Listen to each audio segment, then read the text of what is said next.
Did you know one storm in 1888 froze the Wild West and buried America's greatest cities?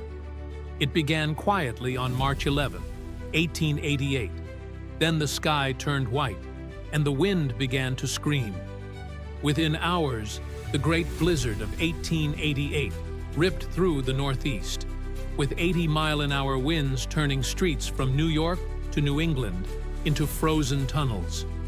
Trains were trapped, telegraph lines snapped, and families were stranded for days. In New York City, snow rose past rooftops.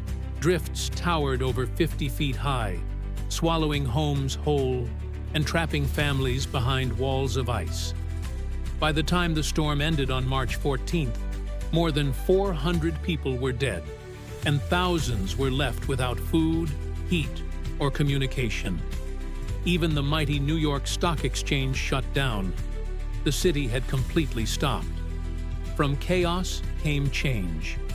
The Great Blizzard of 1888 froze a nation.